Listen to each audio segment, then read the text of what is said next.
الف لام میم. اللہم ارزقنی علما نافعا واسعا عمیقا. اللہم ارزقنی رزقا واسعا حلالا طیبا مبارکا من عندک. اللہم ارزقنی حیات سعادت وموت شہادت. اعوذ باللہ السمیع العلیم من الشیطان الرجیم. بسم اللہ الرحمن الرحیم. ان الذین ینادونک من وراء الحجرات اکثرهم لا یعقلون ولو انہم صبروا حتی تخرج الیہم لکان خیرا لہم واللہ غفور رحیم. میں ابھی جب ترجمہ قرآن حکیم کی تلاوت کر رہا تھا تو کیا ترجمہ آپ کو سمجھ آیا؟ بات ڈائریکٹ سنتے ہوئے سمجھ آنی شروع ہوئی؟ الحمدللہ. پھر اس تو بہت بڑی اچیومنٹ کے اندر ہیں ہم، بہت کامیابی اللہ نے ہمیں عطا کر دی ہے. اگر سنتے ہوئے ڈائریکٹ سمجھ آنا شروع ہو جائے تو یہی مطلوب ہے. میں نے عرض کیا تھا کہ جب میں پڑھانا شروع کروں گا ان آیات کو تو سب سے پہلے لفظ حجرہ کے حوالے سے عرض کروں گا کہ یہ لفظ حجرہ ہے کیا. 1995 آپ کو یاد ہے کہ پاکستان میں مردم شماری ہوئی اور اس میں پڑھے لکھے لوگوں کے ریشو بھی نکالا گیا. جی کیوں جی؟ کتنے پڑھے لکھے لوگ تھے اس وقت 95 میں؟ ہم 27%. اور بس کتنی یونیورسٹیاں ہیں پاکستان میں، کتنے کالجز ہیں، کتنے سکولز ہیں. بھرمار ہو گئی سکولز کی، سکول کی اقسام کی بھرمار ہو گئی. اور پڑھے لکھے لوگوں کی ریشو صرف 27%. اور پھر اس کی تعریف بھی کیا کی گئی؟ پڑھا لکھا کسے کہتے ہیں؟ جو دستخط کر سکے اور اپنا نام لکھ سکے. آج سے کچھ دیر پہلے 1898 تقریباً 100 سال پہلا کا تذکرہ ہے. اس وقت بھی ایک مردم شماری ہوئی اور پڑھے لکھے لوگوں کے ریشو نکالی گئی. آج بھی وہ ریکارڈ پنجاب کے گورنر ہاؤس میں موجود ہے. 1857 کی جنگ آزادی کے بعد انگریزوں نے یہ سوچنا شروع کیا کہ برصغیر کے اندر رہنے والے تو بہت ساری قومیں اور بہت سارے مذاہب ہیں، لیکن مسلمان ہی ہمارے خلاف کیوں اٹھتے ہیں؟ اس کی آخر وجہ کیا ہے؟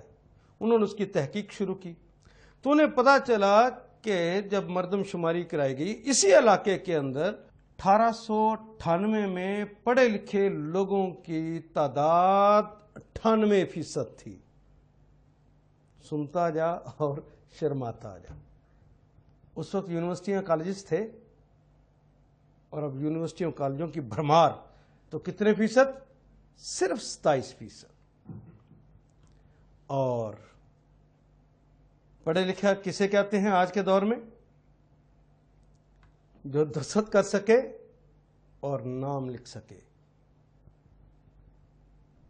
وہ جو 98% تھے ان کا معیار دیکھیے کیا ہے. 98% اس کو کہتے تھے جو ناظرہ قرآن حکیم خود پڑھ سکتا ہو. تو جی ہمارے ہاں پی ایچ ڈی حضرات پڑھے لکھے ہیں، کیا انہیں ناظرہ قرآن حکیم پڑھنا آتا ہے؟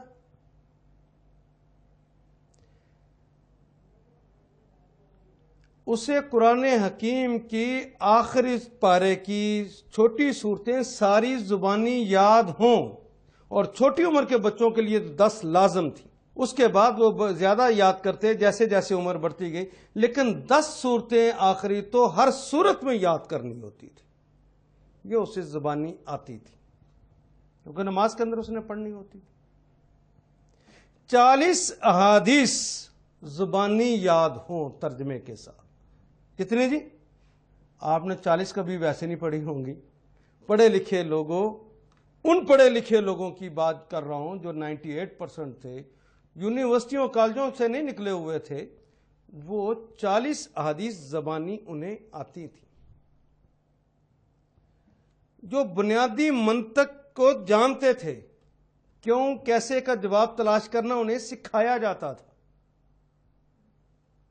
اور 2 کتابیں، گلستان سعدی اور بوستان سعدی، کیونکہ اس زمانے میں ہماری زبان فارسی تھی تو یہ فارسی کی 2 کتابیں یقیناً انہوں نے پڑھی ہوں، مکمل پڑھی ہوں. اس کا وہ امتحان دے کر آتے تھے، اخلاقیات کے اصول یہاں سے سیکھ کر آتے تھے. ابتدائی فقہ، وہ جو انسانی زندگی گزارنے کے لیے ضروری چیزیں ہیں. بڑی شرم کی بات ہے آج نوجوان پوچھتا جی کہ نہانے کے لیے غسل کے فرائض کتنے ہیں، روزہ کیسے ہو رکھتے ہیں. بے شمار. نماز کے اندر نہیں پتا کہ نماز کو کس طرح پڑھنا ہے. وہ ضروری مسائل سارے کے سارے یہ جانتے تھے، یہ لازمی ہے. اور کم از کم ایک شاعر علاقائی اس کی چند نظمیں انہیں یاد ہوں اور اس کے معنی کو سمجھتے ہوں. اور بڑی اہم بات کہ بنیادی حساب کو وہ جانتے تھے. پڑھا لکھا اس کو کہتے. اور بنیادی حساب سے مراد جانتے کیا ہے؟ یہ ہماری بڑی بوڑھیاں آج بھی موجود ہیں، یہ اس زمانے کی آخری نشانیاں ہیں. ان کو پتا ہے کہ 3.25 روپے گز کپڑا ہو اور 3.25 گز کپڑا لینا ہو تو کتنے کا آئے گا. آپ کاپی پین سے لے کر حساب کیجئے، گھنٹہ لگائیے، اور بوڑھی مائی 5 منٹ نہیں، آدھے منٹ کے اندر بھی اس کو حل کر کے بتا دے گی کہ اتنے پیسے بنتے. آپ کر سکتے؟ یہ تھے آج سے 100 سال کے پڑھے لکھے لوگ جو 98% تھے. اتنی زیادہ یونیورسٹیاں کالجز بنا کر کیا کمایا ہم نے کہ 98 سے 27% پر پہنچے، اور اس پڑھی لکھی لمبی ایک فہرست سے ہم دستخط کرنے پر پہنچ گئے. کہاں سے ہم نے مار کھائی ہے؟ آئیے ہم اس کو دیکھتے ہیں. انہوں نے دیکھا کہ یہ 98% جو پڑھے لکھے لوگ ہیں یہ رزسٹ کرتے ہیں، ان کو مارنا چاہیے. یہ 98% کہاں پڑھتے تھے؟ آپ نے شاہی مسجد تو لاہور کی دیکھی ہوگی. بادشاہی مسجد کے صحن میں دونوں اطراف محرابیں سی بنی ہوئی ہیں. یہ محرابیں اس زمانے کے کلاس رومز تھے. یہ سارے بچے اس کے لیے لازم تھا یا کھیلے اور کھیلنے کے بعد پڑھے، اس سے بگاڑ نہیں لی جاتی تھی. 2 کام تو لازمن کرنے ہیں، یا کھیلنا ہے یا اس نے پڑھنا ہے. پڑھنے کے ٹائم مقرر تھے، اس نے جانا ہے مسجد میں، اور مسجد میں جا کے وہاں اس نے پڑھنا ہے. کیسے پڑھے گا؟ امام صاحب اسے پڑھائیں گے. یہ مختلف کلاسیں تھیں، ایک کلاس سے دوسری، دوسری سے تیسری، تیسری سے چوتھی. وہ جو منتقل ہونا ہے وہ تقریباً پرائمری تک کا کورس وہاں پہ اس نے کرنا ہے، پھر اس نے باہر آنا ہے. ہاں اگر وہ غریب ہوتے، حالات کمزور ہوتے، وہ پرائمری کا جو ابتدائی کورس ہے وہ کر لینے کے بعد، جو میں نے ابھی آپ کو بتایا ہے، کر لینے کے بعد پھر وہ باہر آتے اور بچارے حالات کے مارے کوئی نہ کوئی کام کرنے لگ جاتے. کام کیا کرتے؟ کوئی کسی جراح کے پاس بیٹھ جاتا، جراحی سیکھ لیتا، بڑا ہو کے جراح بن جاتا. کوئی کسی حکیم کے پاس بیٹھ جاتا، اس سے حکمت سیکھتا، بڑے ہو کے وہ حکیم بن جاتا. کوئی کسی لوہار کے پاس بیٹھ جاتا، وہاں پہ پہیا بنانا سیکھتا، اور بڑے ہو کے وہ ایک لوہار کہلاتا. کوئی کسی منشی کے پاس بیٹھ جاتا اور اس سے وہ حساب کتاب سیکھتا، اور اس کے بعد وہ بڑے ہو کے ایک منشی لگ جاتا. یہ اس زمانے کے لوگ جو کہ پڑھ نہیں سکتے تھے آگے، یہ ان کی صورتحال تھی. اور مسجد کے نیچے جہاں وضو کرتے ہیں اس کے ساتھ سیڑھیوں کے اوپر دائیں اور بائیں طرف آپ دیکھیں گے وہاں پہ کچھ کمرے. یہ کمرے ان لوگوں کے لیے تھے جو اسپیشلائزیشنز کرتے تھے. یہاں سے فارغ ہونے کے بعد گھر نہیں جاتے تھے بلکہ آگے پڑھتے تھے. اور جو یہاں سے پاس ہوتا تھا سیاست سمجھیے کہ وہ کرتا تھا. کلاس 1 افسر وہ بنتے تھے. یہاں سے نکلتے تو مسجد کے امام کوئی بنتا, یہاں سے نکلتے تو کوئی قاضی لگتا, یہاں سے نکلتے تو کوئی شہر کا کوتوال لگتا, یہاں سے نکلتے تو کسی محکمے کا کوئی سیکرٹری لگتا. یہ سارے گیسٹڈ کلاس 1 یہاں سے نکل کر آگے جاتے, جو مسجد کے اندر لوگ پڑھ کر نکلتے اور پڑھے لکھے لوگ پھر کمال درجے کو پہنچتے. آپ دیکھیے کہ وہ آدمی جس نے ابتدائی وہ تعلیم حاصل کی صرف پرائمری, اس کے بعد وہ یہ سیکھتا اور ہم اسے کہتے کہ وہ لوہار ہے, ہم اسے کہتے وہ حکیم ہے.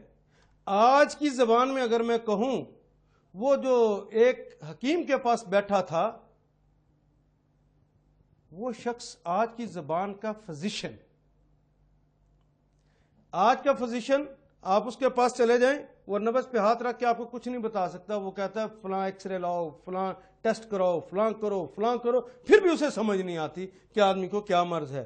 اور اس زمانے کا حکیم صرف نبض پہ ہاتھ رکھتا اور بتا دیتا کہ اس کو کیا بیماری, اور اس بیماری کا علاج جان جاتا. جو کسی جراح کے پاس بیٹھتا, آج کی زبان میں کہوں تو وہ سرجن بنتا. اس میں اور اس پڑھے لکھے سرجن جس کو آج ہم کہتے ہیں کیا فرق ہے؟ یہ سرجن تو نہیں جانتا کہ اس کا علاج کیسے ہوگا. یہ تو پٹیاں جو اس نے مستقل اور اینٹی بایوٹک دے کے بندے کو مارتا ہے, وہ جو دوائیاں اس زمانے میں دیتے اور علاج کرتے, وہ نبض پہ ہاتھ رکھ کے بتا دیتے کہ مریض کو اتنے گھنٹے کے بعد ہوش آ جائے گا.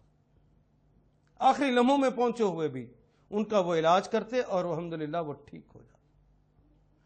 اس زمانے کا جو معمار بنتا, جو راجگیری کا کام کرتا, اسے ہم راجگیر کہتے. آج ہم اسے سول انجینئر کہتے ہیں. اس سول انجینئر اور آج کے سول انجینئر میں فرق کیا ہے؟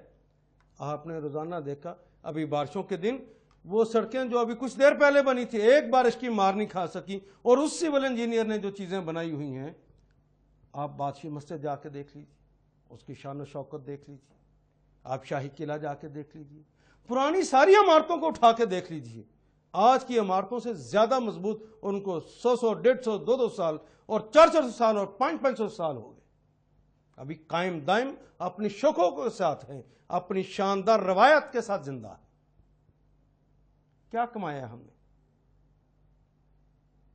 میں جو کہانی سنا رہا تھا وہ تو یہ ہے کہ جب انگریزوں نے دیکھا کہ یہاں مدارس سے یا مسجد کے اندر سے لوگ نکلتے ہیں, مولوی صاحب انہیں پڑھاتے ہیں, اور پڑھا کر یہ بڑی بڑی جگہوں پہ جا کے لگتے ہیں, اور جا کے یہ CSS کر جاتے ہیں, اور پھر گورنمنٹ کے بڑی پوسٹیں لیتے ہیں. ان کو اگر ہٹا دیا جائے تو معاملہ ٹھیک ہو جائے گا. انہوں نے ایک قلم کے ساتھ یہ فیصلہ کیا کہ آج کے بعد وہ تمام آفیسرز جو کہ اس نظام سے نکلے ہوئے ہیں ان کو کالعدم کرتے ہیں, آئندہ ان کو یہ نوکریاں نہیں ملیں گی. جو نوکریوں پہ لگے ہوئے تھے ان کو ہٹا دیا گیا. اس زمانے میں اس سرکاری افسر کو جو اسپیشلائزیشن کے بعد جا کے لگتا تھا, یہ بڑی بڑی کوٹھیاں آج بھی آپ کو نظر آتی ہیں, 4 کنال کی, 5 کنال کی, 6 کنال کی, 8-10 کنال کی کوٹھیاں, یہ ان کو ملتی تھی. یہ بڑی بڑی جو رہائش گاہیں ہیں یہ ان کی تھی, ان سے وہ رہائش گاہیں چھین لی گئی. اور انہوں نے کہا کہ بھئی اگر آپ نے دین کا ہی کا کام کرنا ہے تو مسجد میں ہم تمہیں ایک کمرہ بنا دیتے ہیں, تم وہاں پہ چلے جاؤ. وہ رہائش گاہ جو بڑی تھی اسی کو نام کے طور پہ, کیونکہ اس میں وہ مولوی صاحب رہتے تھے, وہ نیک آدمی رہتا تھا, وہ سیکٹری رہتا تھا, اس کو اٹھا کر چونکہ مسجد میں بٹھا دیا گیا. اب وہ جو چھوٹا سا کمرہ ہے ہم اس کو اسی نسبت سے حجرہ کہتے ہیں, ورنہ یہ حجرہ اس بڑی رہائش گاہ کا نام تھا. انہوں نے ہم سے وہ حجرے اصل چھینے اور چھوٹے سے حجرے میں بند کر دیا, اور مولوی صاحب کو کہا کہ اب تم نے دین کی خدمت کرنی ہے تو اس حجرے میں رہنا پڑے گا. وہ ایک کمرے میں آ کے محدود ہو, اور اپنے ٹوڈیس جو تھے, ان کے ایجنٹس جو ہیں, ان کو کہا کہ بھئی اگر سال کے یہ جو زمینیں ہم نے تمہیں دی ہیں غداری کے عوض میں, اس میں سال کے بعد جب مال آئے گا تو اس میں سے کچھ حصہ مولوی صاحب کو بھی دے دینا, دانے کچھ ان کو بھی مل جائے. میں ایک کہانی اور بھی یہاں پہ سناتا جاؤں. آپ نے سنا ہوگا جن کو بڑی ہم حقارت سے دیکھتے ہیں وہ ان لوگوں کو جو مولوی صاحب مسجد کے اندر رہتے ہیں، اس کے ایک حجرے میں رہتے ہیں اور اپنے طالب علموں کو کہتے ہیں کہ محلے کے اندر سے روٹی مانگ کے لے آؤ. یہ روایت وہ روایت ہے کہ جب غیرت مند علماء نے انگریزوں کے ایجنٹوں سے، غداروں سے روٹی لینے کی بجائے، ان کا مال لینے کی بجائے اپنے مسلمان بھائیوں سے کہا ہم ان سے بھیک مانگ کے کھا لیں گے لیکن غداروں سے اور ان کے ایجنٹوں سے ہم کچھ نہیں لیں گے. ان غیرت مندوں کی یہ روایت ہے. انہوں نے لوگوں کے گھر سے مانگ کے خود کھایا اور اپنے طالب علموں کو کھلا کر پڑھایا اور اس محاذ کو چھوڑا نہیں. میں سلام پیش کرتا ہوں ان علماء کو اور حجروں کو. تاریخ کا ایک ورق اور اگر نہ بتاؤں تو بڑی زیادتی ہوگی. دوسری جنگ عظیم، جاپان ہار گیا، شکست تسلیم ہو گئی. پھر بھی ایک دہشت گرد نے ہیروشیما اور ناگاساکی کے اوپر ایٹم بم برسائے اور لاکھوں افراد کو لقمہ اجل بنا دی. آج بھی لوگ اپاہج پیدا ہوتے. اب سرنڈر کرنے کے علاوہ کوئی رستہ ہی نہیں تھا. اتحادیوں نے کہا کہ بھائی آج کے بعد تم فوج نہیں رکھو گے. جاپانیوں نے کہا ٹھیک ہے نہیں رکھیں گے. تمہارا سکہ نہیں چلے گا. جی نہیں چلے گا.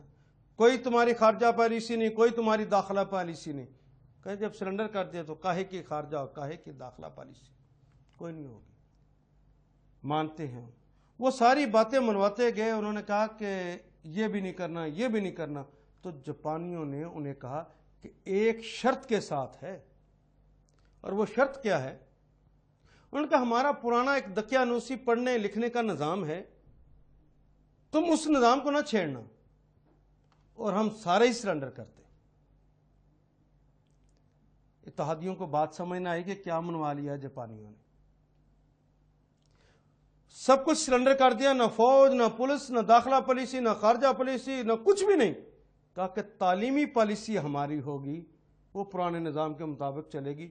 اس پالیسی پر وہ عمل کرتے رہے اور چند ہی سالوں میں آپ نے دیکھا نہیں کہ اکنامکس کی زبان میں ٹھوکریں مار مار کے انہوں نے یورپ کو اندر سے نکال دیا. امریکہ بھی ابھی بہت پیچھے ہے اس حوالے سے، جو انہوں نے اکنامکس کی زبان میں ان کو شکست دے دی.